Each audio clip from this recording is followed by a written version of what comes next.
யோவான் நற்செய்தி 15:4 வாசிப்போம். கடவுள் எப்படி நம்மோடு இணைந்திருக்கிறார், நம்மோடு இணைந்திருந்தால் எப்படிப்பட்ட ஆசீர்வாதங்கள் கிடைக்கும், அப்படி இணைந்தில்லாவிட்டால் நம்ம என்ன நடக்கும் நம்ம வாழ்க்கையில் என்பதை பற்றி வாசிக்கிறோம். இணைந்திருங்கள்.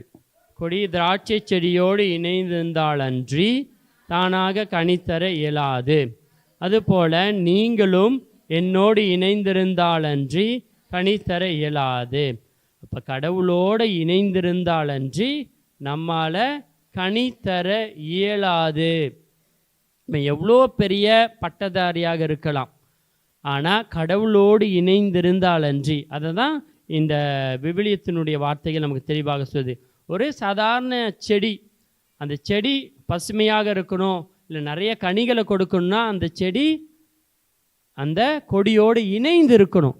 எப்போ அது இணைந்து இல்லாமல் தனியாக போகுதோ அது பலன் இல்லாமல் போயிடும். 5வது வசனம், நீங்கள் அதன் கொடிகள், ஒருவர் என்னுடனும் நான் அவருடனும் இணைந்திருந்தால் அவர் மிகுந்த கனி தருவர், என்னை விட்டு பிரிந்து. இப்போ சிம்சனுடைய வாழ்க்கையை பார்க்குறோம். கடவுளுடைய ஆற்றல் போன உடனே அவர் என்ன பண்ணிடுறாங்க, அவரை கைது செய்திடுறாங்க, அவருடைய கண்களை பிடுங்கிடுறாங்க, அவரை ரொம்ப துன்புறுத்துறாங்க.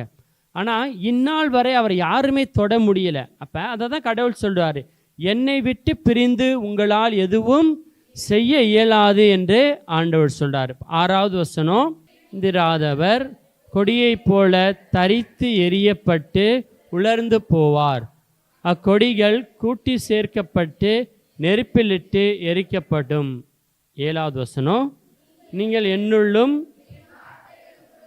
நிலைத்திருந்தால் நீங்கள் விரும்பி கேட்பதெல்லாம் நடக்கும். இப்போ நம்ம எல்லாருக்கும் நிறைய வேண்டுதல் இருக்குது, நிறைய ஜபம் இருக்குது. இப்போ கடவுளுடைய வார்த்தை என்ன சொல்லுது, நீங்கள் விரும்பி கேட்பதெல்லாம் நடக்கும். நீங்கள் விரும்பி கேட்பதெல்லாம் நடக்கும். எப்போ நடக்குமா? நீங்கள் என்னுள்ளும் என் வார்த்தைகள் உங்களுள்ளும் நிலைத்திருந்தால் நீங்கள் விரும்பி கேட்பதெல்லாம் நடக்கும் என்று ஆண்டவர் சொல்கிறார். அப்போ நம்ம விரும்பி கேட்பதெல்லாம் நடக்கணும்னா நான் கடவுளோடு இருந்திருக்கணும், கடவுள் என்னோடு இணைந்திருந்தால் கண்டிப்பாக நம்ம கேட்பதெல்லாம் கிடைக்கும். இப்போ நம்ம கேட்கறது கிடைக்கல அப்படின்னா என்ன அர்த்தம்? நான் கடவுளோடு இணைந்தில்லை என்பது தான் அர்த்தம். அப்போ கடவுளுடைய வார்த்தை நம்மிடம் எதிர்பார்ப்பது என்னன்னா, கடவுளோடு நாம் இணைந்திருக்க வேண்டும், ஒருபொழுதும் கடவுளை விட்டு நாம் பிரிந்து போகக்கூடாது என்று ஆண்டவர் சொல்கிறார்.